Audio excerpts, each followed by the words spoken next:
There's a pattern. As it turns out, all the great and inspiring leaders and organizations in the world, whether it's Apple or Martin Luther King or the Wright brothers, they all think, act, and communicate the exact same way, and it's the complete opposite to everyone else. All I did was codify it. And it's probably the world's simplest idea. I call it the golden circle.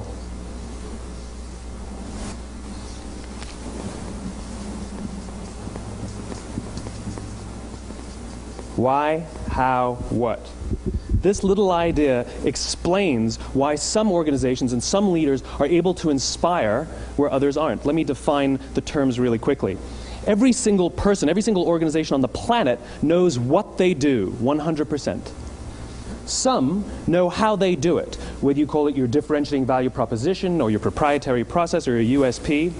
But very, very few people or organizations know why they do what they do. And by why, I don't mean to make a profit. That's a result. It's always a result. By why, I mean what's your purpose? What's your cause? What's your belief? Why does your organization exist? Why do you get out of bed in the morning? And why should anyone care? Well, as a result, the way we think, the way we act, the way we communicate is from the outside in. It's obvious. We go from the clearest thing to the fuzziest thing. But the inspired leaders and the inspired organizations, regardless of their size, regardless of their industry, all think, act, and communicate from the inside out. Let me give you an example. I use Apple because they're easy to understand and everybody gets it. If Apple were like everyone else, a marketing message from them might sound like this. We make great computers. They're beautifully designed, simple to use, and user-friendly. Want to buy one? Meh. And that's how most of us communicate. That's how most marketing is done, that's how most sales is done, and that's how most of us communicate interpersonally. We say what we do, we say how we're different or how we're better, and we expect some sort of behavior, a purchase, a vote, something like that. Here's our new law firm. We have the best lawyers with the biggest clients. We have, we always perform for our clients, do business with us. Here's our new car. It gets great gas mileage. It has, leather seats. Buy our car. But it's uninspiring. Here's how Apple actually communicates. Everything we do, we believe in challenging the status quo. We believe in thinking differently. The way we challenge the status quo is by making our products beautifully designed, simple to use, and user-friendly. We just happen to make great computers. Want to buy one? Totally different, right? You ready to buy a computer from me?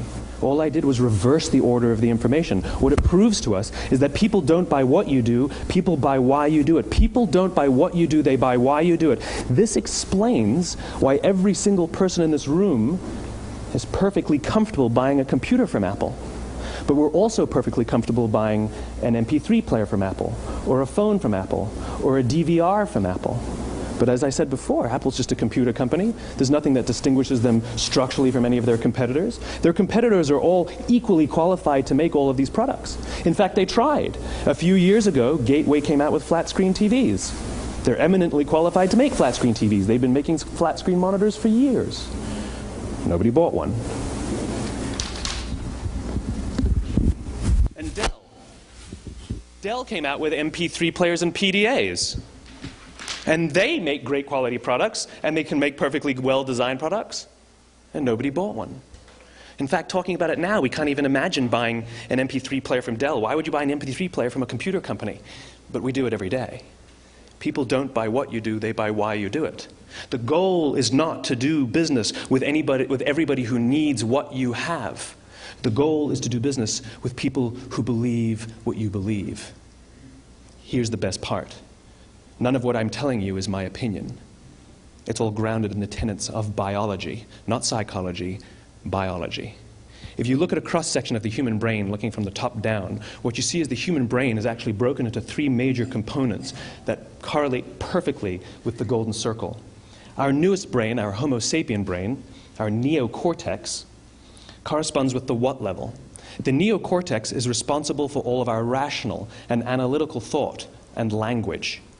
The middle two sections make up our limbic brains, and our limbic brains are responsible for all of our feelings, like trust and loyalty.